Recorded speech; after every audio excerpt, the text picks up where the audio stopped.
Thank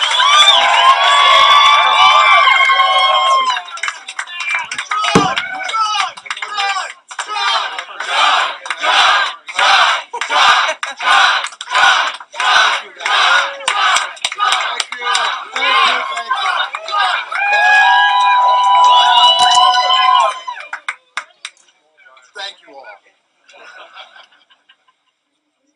Hi. My name is Jon Tester. I'm Jon's son. And I'm proud to be here with my entire family, especially my two sisters, 3 of us total. Keep that number in mind, 3. When Dad is elected, Montana shares the victory, and the entire family is right there with you. Jon's brothers, my uncles, Bob and Dave, are here. And that's where the power of 3 begins, as he is the 3rd boy born into the Tester family. My grandmother, Helen Tester, is here with us, although you can't see her. And in 1959, when Dad was 3, as she has written in her diary that I inherited, Helen took Dad to Havre, Montana to watch a United States Senator from Montana speak. That senator was Senator Mansfield. If you know the history of Montana politics, you know my dad sits in the seat that man once held. Grandma Helen passed away a few years ago, and she was one of Dad's biggest fans. She was the one responsible for all those Montana values, working values. Values that he began to apply at a very young age. And at the age of 9, another divisible by 3 number, that came back into his life when he lost 3 fingers on the farm, not working, not playing, but working. The same land that he raised 3 children and taught us the same values as Grandma Helen taught him. The number 3 has continued to bless my father as he has 3 different careers: teacher, farmer, and public servant. And today, in the public servant sect, he was elected to his 3rd term.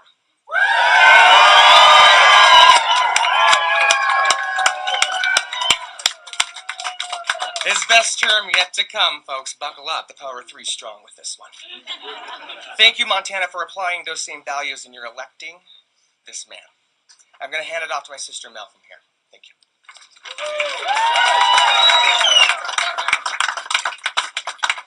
Thanks, Sean, and thank you, Montana, for being here with us all, whether in person or spirit. We are all here together to celebrate this amazing man. My story about Jon Tester has always been a unique one. I may not have ever carried the Tester name legally as my own, but I have considered Jon as my dad for the last 30 years. I found myself in Big Sandy as a young teenager, and at this point in my life, I found myself to be unraveling and lonely. I was blessed enough to befriend Christine, Jon's daughter. She was, and still is, the best friend that I've ever needed to get through each day. I spent a lot of time on the Tester farm, where Jon and Charla always made me feel welcome. And when the time came, he gladly opened his home, family, and heart to me. Since then, the entire Tester family has shown me the opportunities that come with a good education, a strong faith, and hard work. And because of Jon, I started believing in myself, and I strived for a positive future. He gave me confidence and showed me kindness, generosity, and grace. Jon supported me as I made it through college and cheered me on after I graduated and was hired as a new Montanan teacher. Jon and Charla were there whenever help was needed. They've stood by me when I got married and when I had my own children, and I share with them all my joys, all my struggles, my hopes and dreams. As a teacher, I encourage my young students to be good role models and to always be kind to others. I strive to make a difference in their lives every day, and I do this in honor to pay forward to the values that Jon instilled in me. This is the Jon Tester that I know and that I love and respect. He is a good and honest man who lives by the values we share as Montanans. And thanks to Jon, I am proud to be a Montanan and proud to be a Tester.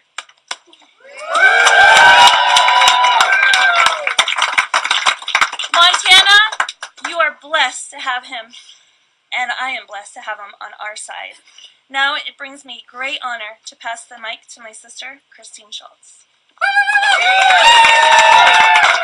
Thanks, Mel. Carl's a kindergarten teacher, and I am a pediatric psychiatric nurse at Shodair Children's Hospital in Helena. Looking out for kids is a Montana value, and it's a Tester value.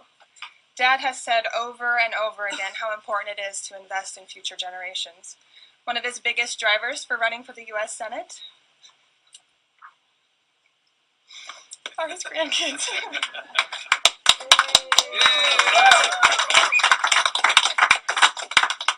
You know, a lot of people have asked, how does he do it? How does Jon run the farm, still serve as U.S. Senator when he's in the middle of one of the biggest campaigns in the country? And I would say that the answer is easy, right? It's a lot of hard work, a lot of grit, and a lot of determination.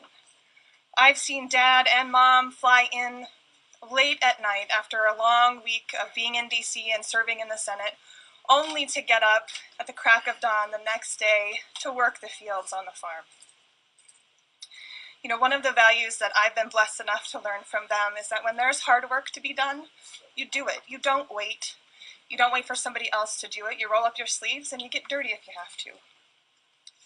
Jon's grandkids have had the opportunity to watch and learn from him as well, both in the Senate and on the farm. My daughter, Kilikina, was 2 when Dad first ran for his first term. A lot has happened since then. I've had 2 more kids, Brayden and Tucker, as well as Melody. She's had Dallin and Abby. And I will say that these group of kids have very strong feelings about this election. If they could have voted, they would have cast their vote for Jon Tester. A lot of outsiders have tried to nationalize this race, making it into something that it's not and something that Dad's not. You can't do that with Jon Tester. My dad has always made Montana the center of this race. He's a 3rd-generation Montana and the only working farmer in the Senate. He's remained true to his roots, and he's never forgotten where he's come from. So with that, it is my pleasure, on behalf of our entire family, U.S. Senator, Montana farmer, and our dad, Jon Tester.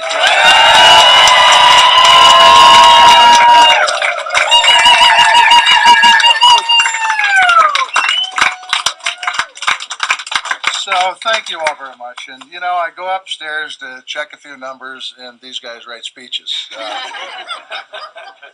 Look, thanks, kids. I appreciate it very, very much. And to Charlotte, look, we did it.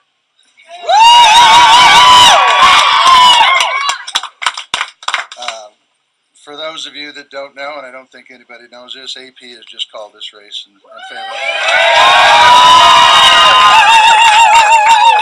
And would not, absolutely, as you guys know, as you guys just saw, I mean, I wouldn't be here without my wife, Charlotte. My kids, my brothers, my best friend from high school, Steve Stivers, back here. It's, and the countless volunteers. I mean, everybody in this room and literally thousands of other people have spent incredible amounts of their free time to walk around this state and to talk about how important this race was, and I want to thank you for that. And to my staff, many that are in this room, there wasn't a day that didn't go by for the last 2 years that these folks didn't think about what we needed to do to make sure that I was able to be here for a 3rd term. And so I want to thank them, but most importantly, I want to thank the people of Montana. Thank you, Jon. Thank you, Jon. This was an interesting race, and I will tell you that everywhere I went around the state, people would say, "Geez, those ads," and I will tell you that I'm as happy for this race to be over as anybody.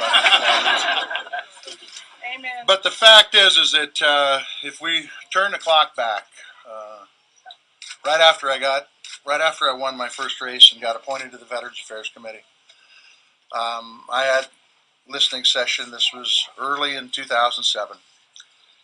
I'm not a veteran, but I felt it important, since 1 in every 10 Montanans is a veteran, that we hear as quickly as I possibly could from the veterans in this state. And I will never forget the first meeting, because the first meeting I had a Vietnam vet stand up and say, "You're not going to treat this group of veterans like we got treated."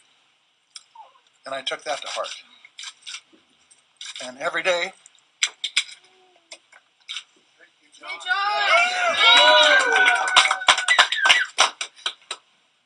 Every day for the past 12 years, I've thought of that, man. And we've done everything we can do, and we've got a lot more to do to live up to the promises we made our veterans of this country. The fight is not over yet. To the man that's retired U.S. Army in the doorway, we've got more work to do, and we will do it. Because that's what's made this country great, is people working together. And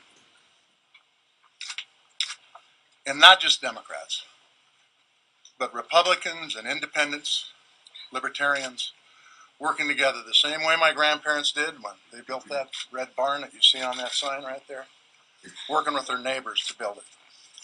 Same way that my parents did when they built the community hospital in Big Sandy. The community came together. That's what makes this country great.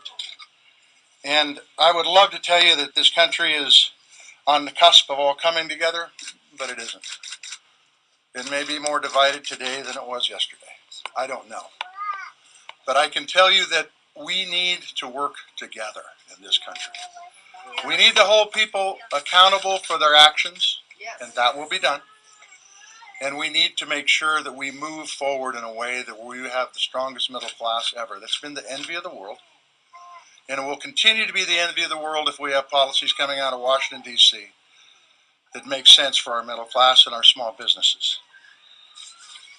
And that includes things like making sure that we have public lands and access to them. That includes things like Social Security and Medicare, making sure that they're there for our kids and our grandkids. That includes things like taking care of our veterans. It includes things like making sure that health insurance is affordable and making sure that folks with pre-existing conditions can stay on the policies. These are issues that we all need to come together on and fight for and work to make this country a better place. I want to congratulate Matt Rosendale on a hard-fought race. This was a tough race. It was a race that broke records, both, I believe, when it's all said and done, and the number of people who have voted in our great state, and the amount of money that was spent. An unprecedented amount of money was spent in this race. It was a race that saw the President of the United States come here 4 times. It was a race that saw his son come here probably that many times. The Vice President came here 3 times. But I want to say that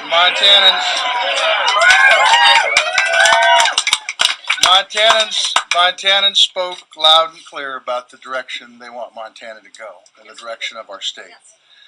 Because Montanans know the challenges we face. Montanans know what we need in this state as a rural state to make sure that we can compete in the 21st century.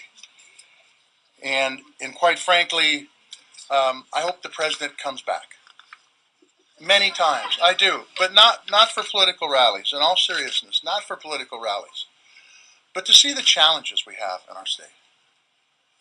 To take a look at that VA clinic in Missoula, Montana, to see how undersized it is. To take a look at the VA clinic here in Great Falls, to see how undermanned it is, underwomaned it is, with needing more docs and nurses.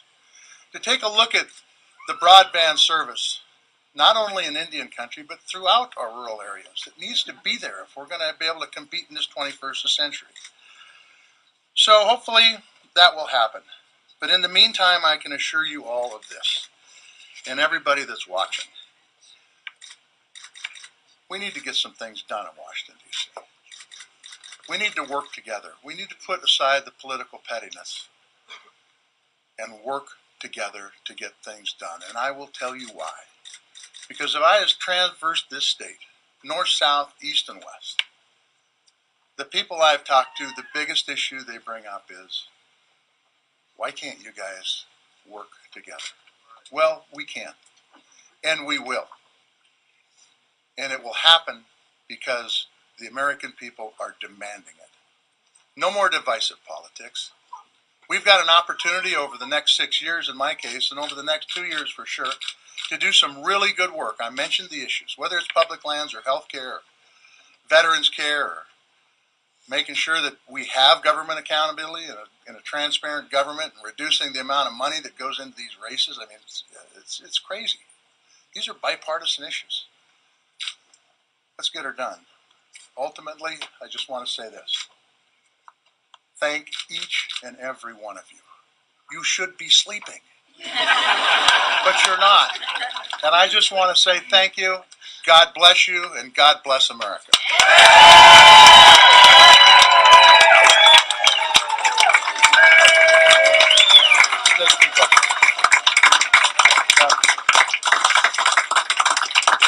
Yeah, if you guys now look, I would love to tell you that I got a full 12-hour sleep last night, but I didn't. But if you have any questions, I'd be more than happy to try to answer them. You talked about Yeah, go ahead. And you can answer, but you talked about working together. Yes. And, this battle between Trump and you became quite personal. Yeah, it did. Numerous times. How do you go forward and work together with the president? He made it such a personal thing done. Well, I mean, believe it or not, the ads that we put up that said that we'd put 20 bills on his desk are true ads, and we did that by working together. We did that by Johnny Isakson, who, by the way, called me a couple days ago and wished me the best. Who's a class guy. It does by Johnny and I working together and setting that example. And the same thing with people like Mike Crapo on Banking Committee. Mike's a good man. He's from our neighbor state of Idaho. Working with Mike, you get things done. And then look, you guys know this. Leadership isn't about being an echo. Leadership's about leading. And part of leading is working with people on issues of common good. And I will tell you that as I walk around, you know, there's Democrats, there's Republicans, Libertarians. We agree on a heck of a lot more than we disagree on. So find the areas you agree on and work on them. Let the areas you disagree on, this is exactly what Johnny and I did. If we disagreed in an area, we put it in the closet. And guess what? At the end of the day, there was nothing in the closet. And we can do that in Washington, D.C., and I hope we do. Other questions? Yes, ma'am. Hey, Becky Perlow, ABC News. Some voters across the country were considering this a referendum on President Trump. Do you think that's a fair statement, knowing that the Republicans still held on to the Senate? I will tell you that I'm not a political analyst, and I will also tell you that I've done this 3 times now, and we've called every one of these races at about 11 a.m. in the morning. That's all I know.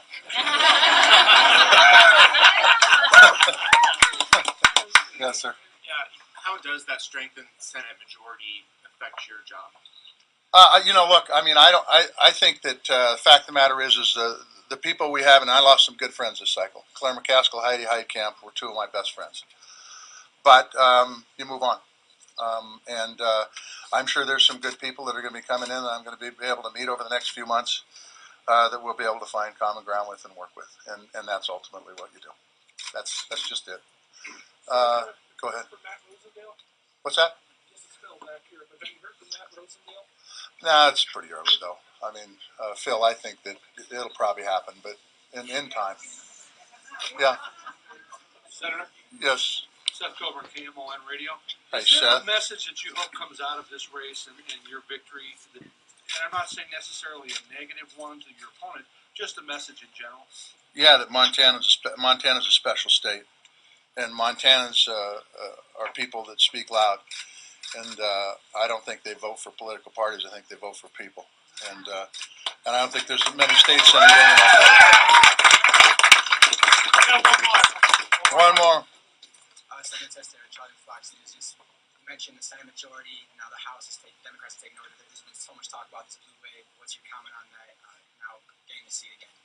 Well, I just thank the people of the state of Montana. I mean, I can't thank them enough. You know, we've worked hard at this job. My daughter talked about that. My son talked about that. My other daughter talked about that. This is not a job that's a picnic. It's not a job where you're on paid vacation. This is a job where you strap it on every day and you put your shoulder to the wheel and you work as hard as you possibly can. And if you work really, really hard, you can get some things done. We've tried to work really, really hard, and we've gotten some things done.